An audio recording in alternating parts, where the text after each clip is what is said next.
রমজান রহমত, মাগফিরাত ও নাজাতের মাস। রমজান হলো আত্মশুদ্ধি, সংযম ও আল্লাহর রহমত লাভের এক মহিমান্বিত মাস। এটি শুধু একটি সাধারণ মাস নয়, বরং এটি এমন এক সময় যখন জান্নাতের দরজাগুলো খুলে দেওয়া হয়, জাহান্নামের দরজাগুলো বন্ধ করে দেওয়া হয় আর শয়তানদের বন্দী করা হয়। প্রতিটি মুমিনের জন্য এটি আত্মগঠন, ইবাদত ও তাকওয়ার শ্রেষ্ঠ সুযোগ। রমজানের গুরুত্ব ও ফজিলত। রমজান মাসের গুরুত্ব আল্লাহ তাআলা স্বয়ং পবিত্র কোরআনে বলেছেন, হে ঈমানদারগণ, তোমাদের উপর রোজা ফরজ করা হয়েছে, যেমন ফরজ করা হয়েছিল তোমাদের পূর্ববর্তীদের উপর, যেন তোমরা তাকওয়া অর্জন করতে পারো। সূরা বাকারা আয়াত ১৮৩। এ মাসেই আল্লাহ তাআলা মানবজাতির জন্য শ্রেষ্ঠতম হেদায়েতের গ্রন্থ আল কুরআন অবতীর্ণ করেছেন। মহানবী হজরত মুহাম্মদ সাল্লাল্লাহু আলাইহি ওয়াসাল্লাম বলেছেন, যে ব্যক্তি ঈমান ও সওয়াবের আশায় রমজান মাসে রোজা রাখবে, তার পূর্বের সকল গুনাহ মাফ করে দেওয়া হবে। বুখারী ও মুসলিম। রমজান মাস মূলত তিনটি ভাগে বিভক্ত। প্রথম ১০ দিন রহমতের দশক। এই দশকে আল্লাহ তাআলা তার বান্দাদের উপর অসীম রহমত বর্ষণ করেন।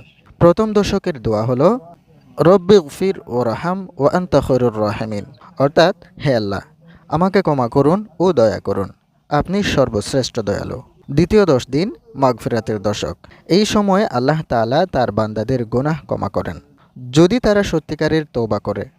আর এই দশকের দোয়া হলো, আস্তাগফিরুল্লাহ রব্বি মিন কুল্লি জামবিন ওয়া আতুবু ইলাইহি, অর্থাৎ আমি আল্লাহর কাছে ক্ষমা চাই আমার সমস্ত গুনার জন্য এবং তার দিকে প্রত্যাবর্তন করি।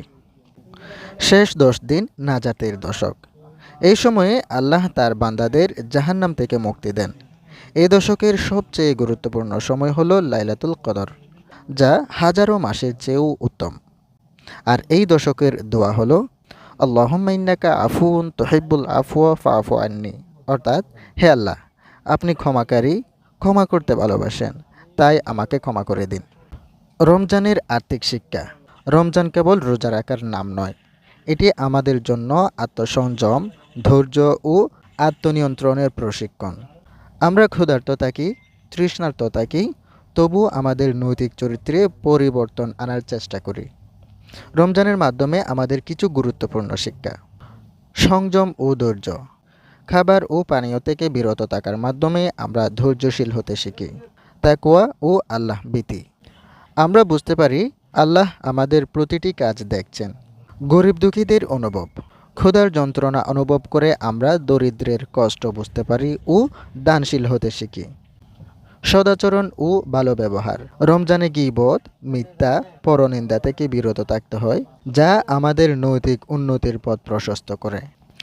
রমজানে করণীয় ইবাদত। রমজান মাসে আমাদের কিছু বিশেষ আমল করা উচিত, যা আমাদের রোজাকে আরও অর্থবহ ও কল্যাণকর করে তুলবে।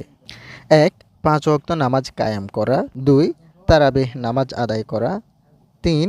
বেশি বেশি কোরআন তেলাওয়াত করা। ৪. সেহরি ও ইফতারের সুন্নত অনুসরণ করা। ৫.